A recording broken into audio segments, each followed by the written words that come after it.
No caso ali de ortolane positivo, encaminhou, fez o ultrassom, confirmou a luxação. O que a mãe deve Ótimo. se desesperar? Não deve se desesperar, porque principalmente se for feito um diagnóstico precoce. Tá? Precoce ali até sendo otimista, até uns 3 meses de idade. Porque dos 0 aos 6 meses, o tratamento é feito com uma órtese, podia ter trazido, chama um suspensório de Pavlik. Eu tenho Tá? uma foto aqui. Então, é um A gente coloca aqui suspensório no coloca. vídeo. mesmo. Isso, é um suspensório. Existe um ajuste, né, na qual a gente vai posicionar esse quadril apontado lá para o fundo do acetábulo, que é o encaixe na bacia. Então, quando a gente centraliza esse quadril, quando você encaixa ele muito bem encaixado e deixa naquela posição, porque esse paciente tem que usar Nossa, dá essa uma órtese. certa afliçãozinha, né? O bebê fica em posição sapinho, Fica, assim.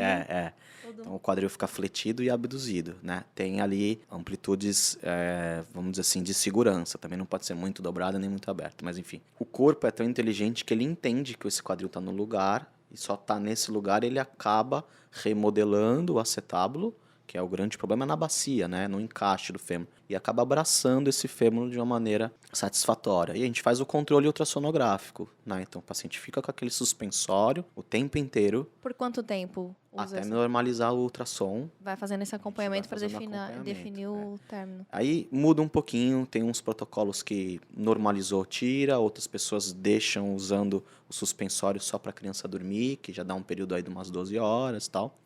Mas tem uma evolução muito boa, às vezes em coisa de 4, 5 semanas evolui super bem. Então tem Falando de cura. um mês. Tem cura e fica perfeito, né?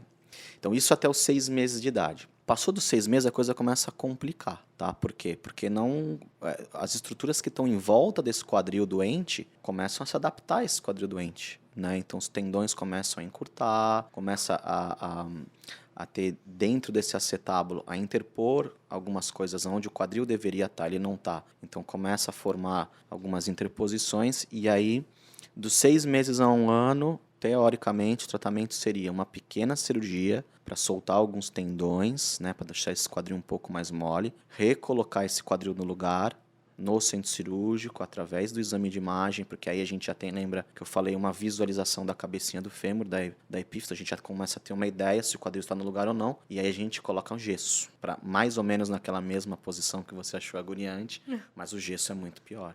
Com certeza. E aí a gente deixa com gesso bastante tempo, pelo menos umas 12 semanas. Ou seja, mais uns 3 meses. Enquanto o suspensório, às vezes, em 1 mês resolve, o gesso precisa pelo menos 3 meses para Eu esse acho que a quadril criança deve ficar mais irritada, remodelar. né? Já é uma criança grande, Já se irrita, que já já quer... estava... Gatinhando, de Isso. repente. Então, além de tudo, você atrasa um pouco o desenvolvimento. Ela estava engatinhando, estava andando, ela vai ficar imobilizada esse tempo todo. Passou de 1 ano, aí entra nos quadros bem mais traumatizantes. Assim. As cirurgias são enormes.